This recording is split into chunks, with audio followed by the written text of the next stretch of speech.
do want to say this: the NBA has changed significantly in terms of roster construction, in terms of trades, in terms of how you draft, develop, and acquire talent. The whole Giannis situation, it goes to show how the landscape of the NBA has changed from the time LeBron or Kevin Durant or all these dudes that were demanding trades. Anthony Davis, DeMarcus Cousins, all these dudes. These are amazing, talented players. Kawhi Leonard's, all these guys. They were able to go wherever they wanted to go, or they were able to get moved, either in the off season or during the season. Because back then, you can gut your roster because you can always acquire more people because there wasn't no luxury tax to the level that it is now. There wasn't no second apron. There wasn't no first apron. But now it's just different. You're handcuffed. Yeah. For the most part. And I think when we look back at this era, there has to be some level of context on exactly why players weren't able to win, or why players were able to win. And it's because the NBA in this era is a lot harder to compete and build a championship winner than what it was 10, 15, 20, 30 years ago when you didn't have the restrictions that you do now. So on that one. I can agree with that. I mean, like I said, drafting and developing is more prioritized than ever before, and you see a lot of teams are just playing for lottery picks at this point and praying that they get lucky enough to move up to a top 3 pick. And I feel like we got to get some regulation on that. I'm not too sure what they can do to make the system less tank friendly versus you're just a bad team friendly. But I don't know. It is harder to build championship level rosters. Like literally the only teams that are considered real contenders is the Thunder and I guess the Spurs. And guess what those two teams have in common? All mostly homegrown talent. The Spurs pretty much all their core is pretty much drafted by the team except for De'Aaron Fox and Harrison Barnes. So I mean, you gotta get that homegrown talent involved. The Nuggets still have Jokic and Murray who are homegrown guys, and so it's hard to build through the trades and off season free agency signings these days. So yeah, man, I agree with that. I feel like it is more difficult, and teams with good ownership are going to prevail more than the big market teams that can just sell off of, oh, we're such and such. People should want to come to us. Like, that's not the case as much as this anymore. Because the Lakers would be in a horrible spot if it wasn't for that Luka trade last year.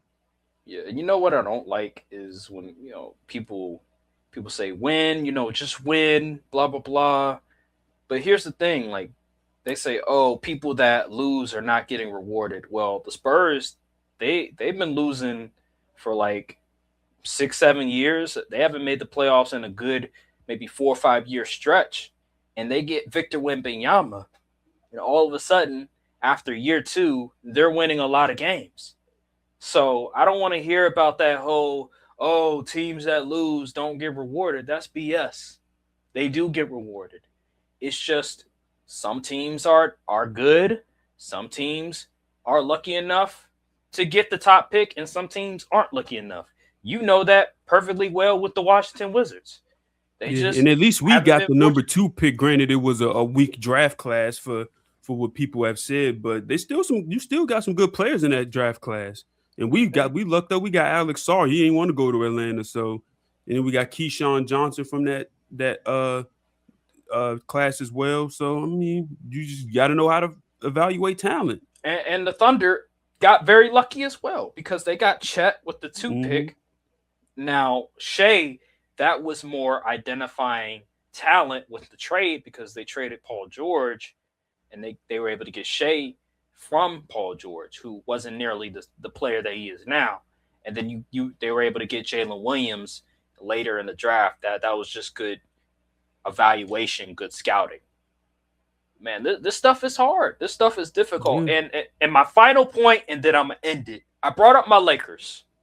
I brought up how dysfunctional they've been and LeBron saving them. One thing that needs to be pointed out about the NBA and what's going on right now is the scouting. How much money you're putting into scouting, how much money you're putting into player development is very important. It's becoming the NFL from the perspective of, if you want to be the best team, you're going to have to put money into scouting, into good coaching, into good Analytics. developmental code. Yeah. You said what? Analytics. Analytics. Like, this stuff matters. And what I've noticed from my Lakers is that because Jeannie, I'm not going to say she's broke, but she doesn't have nearly the enough money as the 29 other owners, it has affected the scouting department. There's a reason why Rob Pelinka has 2 titles. He's president of basketball operations and he's the GM. When have you ever heard that? It's because we don't have much money. We can't hire a president of basketball operations and a GM. And the scouting department was relatively small. But when you look at the Oklahoma City Thunder, they have a far better scouting department because they have more people on their staff. They put more money into their scouting department. That's how they're able to find a Jalen Williams. That's how they're able to find all of these role players that are in the rotation today. It's because they put money into those departments. And that's how the NBA is now. Shoot, even the Wizards invested in our scouting and analytic department. We found plenty of solid players in the draft these recent years. It's becoming more of that than just going to free agency and spending top dollar on a free agent. Now you have to really invest in scouting departments and good coaching, just like the NFL. So yeah, man, that's just what it is. I fully agree on that one. Yeah.